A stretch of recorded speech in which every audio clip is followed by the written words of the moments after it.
Hello friends, कैसे हैं आप लोग। उम्मीद है फिट हैं, लाइफ एंजॉय कर रहे हैं। फ्रेंड्स, आज डिटेल से वीडियो शेयर कर रहे हैं टोमेटो प्लांट्स के अबाउट कि हम सीड से टोमेटोज़ को कैसे ग्रो कर सकते हैं। और इसमें कोई भी वैरायटी का हो सकता है। इसमें देसी टोमेटो भी हो सकता है, इसमें बीफ टोमेटोज़ भी हो सकते हैं और इसमें चेरी टोमेटोज़ भी हो सकते हैं। सब का प्रोसेस सेम है। विंटर्स में बहुत ज़्यादा फ्लावरिंग होती है, बहुत ज़्यादा फ्रूटिंग होती है, इसलिए जो इसका आइडियल टाइम है वो है अगस्त का बिल्कुल एंड, सितंबर, अक्टूबर, नवंबर, 20 नवंबर, 25 नवंबर, यहाँ तक आप इसके सीड्स लाजमी ग्रो कर लें। बहुत ही सिंपल वीडियो है, सिंपल प्रोसेस है। इसके लिए आपने बिल्कुल सादा सी मिट्टी यूज़ करनी है। पुराने गमलों की भी मिट्टी यूज़ कर सकते हैं, लेकिन उसको आप 2 दिन की धूप लगवा लें। मिट्टी कभी भी एक्सपायर नहीं होती है। अगर आप फर्स्ट टाइम पनीरी बनाना चाह रहे हैं तो आप कोशिश करें बड़ी इस तरह की ट्रे ले लें। मिट्टी की जो ट्रे होती है, इसको परातें भी कहते हैं, इसको कनालियाँ भी कहते हैं। ये बड़े बड़े गमलों के नीचे रखने के लिए होती है।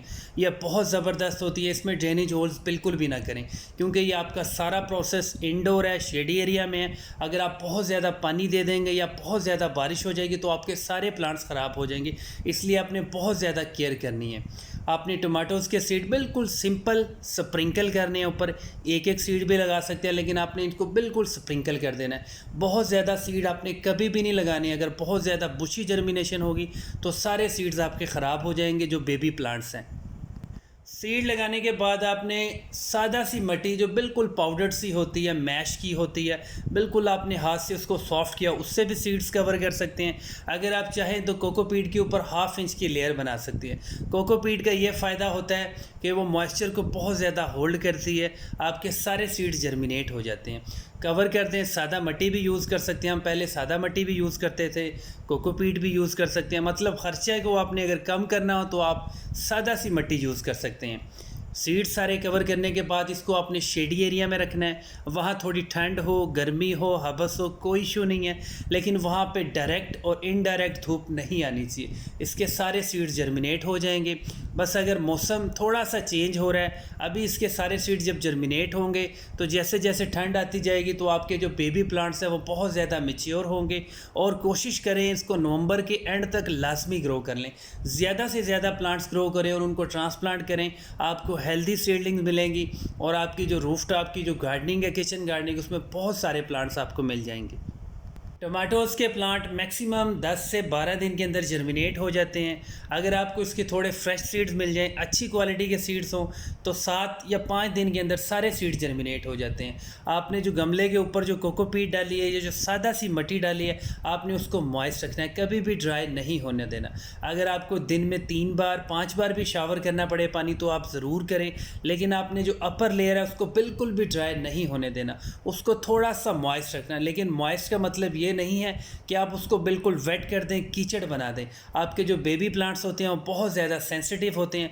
अगर बहुत तेज़ आंधी या बहुत तेज़ आप शावर से हिट करेंगे तब भी आपके प्लांट्स ख़राब हो सकते हैं। और आजकल जो सीज़न है वो बिल्कुल 100% ऑन है। आपकी सारी हर्ब्स आप ग्रो कर सकते हैं। अब सेम प्रोसेस हम अपना चिलीज़ के साथ भी करें, उसको भी हमने इस तरह की ट्रे में ग्रो किया। और चिलीज़ को अब की बार हम हाइब्रिड चिलीज़ ग्रो कर रहे हैं, जिसको हम बल्क में शिफ्ट करेंगे बाहर, मतलब ओपन फील्ड्स में उसको शिफ्ट करेंगे क्यारियाँ बना के। उसका प्रोसेस अलग से आपसे डिस्कस करेंगे, अलग से वीडियोस बन रही है। चिलीज़ और आपके टोमेटोज़ और आपकी हर्ब, इनका प्रोसेस सेम है बिल्कुल। अगर आप टोमेटोज़ का ग्रो कर सकते हैं तो बिल्कुल सेम आपका प्रोसेस चिलीज़ का है। आप उसको भी 100% ग्रो कर सकते हैं और आपको 100% एग्जैक्ट जर्मिनेशन मिलेगी। चिलीज़ और टोमेटोज़ के प्लांट बहुत ज़्यादा सेंसिटिव होते हैं पानी के मामले में।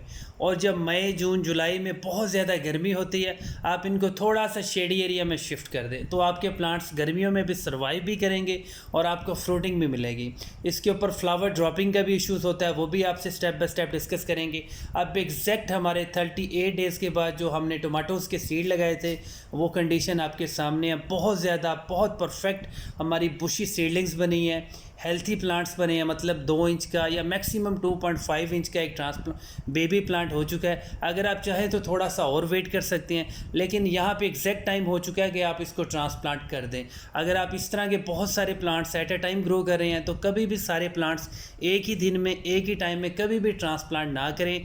थोड़ा सा एक्सपेरिमेंट करें, 2-4 प्लांट करें, फिर उनको फील करें। अगर वो अच्छे से ग्रो हो रहे हैं तो स्टेप बाय स्टेप आप बाकी भी सारे प्लांट्स शिफ्ट कर दें। अब एक प्लांट हम सेलेक्ट करते हैं जो सबसे बड़ा है, है। इसके लिए टमाटो के लिए जो गमला आप यूज़ करना है, कोशिश करें मट्टी का गमला यूज़ होना चाहिए।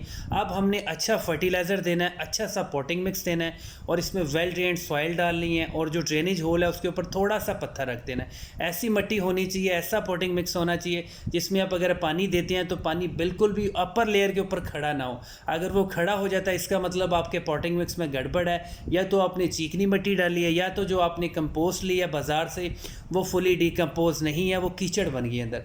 जब भी आपने बेबी प्लांट को ट्रांसप्लांट करना हो, रूट से उसको बाहर निकालें, खींच लें, उसको आराम से शिफ्ट करें, मट्टी को थोड़ा सा प्रेस करें। उसके बाद आपने थोड़ा सा ज़्यादा पानी देना है। ज़्यादा पानी देने से ये होगा जो गमले की मिट्टी होगी वो रूट्स के साथ बिल्कुल चिपक जाएगी और उसको कोई ट्रांसप्लांट शॉक नहीं होगा। और कोशिश करें अगर थोड़ी सी गर्मी आए, मतलब अगस्त सितंबर में चल रहा है ये प्रोसेस, तो आप कोशिश करें कि सेकंड टाइम ठंडे टाइम में आप ट्रांसप्लांट करें। पानी एक बार ज़्यादा देना है, ड्रेनेज होल से अगर पानी निकल जाता है तो बिल्कुल ज़बरदस्त है। और इसको आप शेडी एरिया में रखें, बिल्कुल भी इसको धूप में नहीं रखना जब तक इसकी ग्रोथ आपको फील नहीं होती। 2-4 दिन के बाद आपको फील होगा आपका प्लांट स्टेबल है, 100% स्टेबल है। आप इसको 100% धूप में भी रख सकते हैं, आपका प्लांट अच्छे से सर्वाइव करेगा। अब जो हमने गमला यूज़ किया इसके अंदर 30% वर्मी कंपोस्ट है। आप गली सड़ी गोबर की खाद भी यूज़ कर सकते हैं, बाज़ारी कंपोस्ट भी यूज़ कर सकते हैं। इसमें आप थोड़ा सा भुजा हुआ चूना भी यूज़ कर सकते हैं, उसमें कैल्शियम होता है। और आप जो मर्ज़ी खर्चा कर लें, आप बोन मील यूज़ कर लें, आप इसमें फ़िश फर्टिलाइज़र यूज़ कर लें, आप इसमें जानवरों का खून यूज़ कर लें, जो मर्ज़ी आप यूज़ कर लें, 100% ऑर्गेनिक रहें। बिल्कुल भी NPK का फर्टिलाइज़र यूज़ ना करें। बेसिकली जो हमारे प्लांट्स होते हैं जिनसे हमें खाने पीने की चीज़ें मिलती हैं, जैसे चिलीज़ हैं, टोमेटोज़ हैं, हमारे लेमन के प्लांट्स हैं, कभी भी इनको इनऑर्गेनिक फर्टिलाइज़र ना दिया करें। अगर आप फर्टिलाइज़र इनऑर्गेनिक देते हैं जैसे DAP है, यूरिया, वो रूट से अब्जॉर्ब होता हुआ आपके प्लांट्स तक आता है, प्लांट्स वो आपको फ्रूट में शिफ्ट करता है। आपका जो फ्रूट होता है, आपका जो हार्वेस्टिंग होती है, आपका जो चिलीज़ होती है, उसके अंदर इनऑर्गेनिक इम्प्योरिटीज़ आ जाती है। इसलिए आप कोशिश किया करें अगर आप किचन गार्डनिंग कर रहे हैं तो आप 100% ऑर्गेनिक रहें।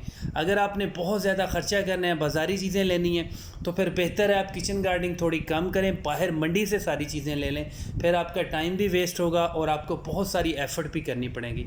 अगर आपने गार्डनिंग करनी है तो कोशिश करें 100% ऑर्गेनिक करें। बहुत सारी चीज़ें आसान होती हैं, आप घर पे कंपोस्ट बना सकते हैं, आप घर पे वर्मी कंपोस्ट भी बना सकते हैं। ये सारे प्रोसेस हम स्टेप बाय स्टेप आपसे शेयर करते हैं, कोई इतना मुश्किल काम नहीं है। आपके चिलीज़, आपके टोमेटोज़ के प्लांट, अगर आपकी रूफ टॉप पे 8 से 10 प्लांट्स हैं तो आपको पूरा सीज़न कोई ज़रूरत नहीं है परचेज़ करने की। Thank you friends.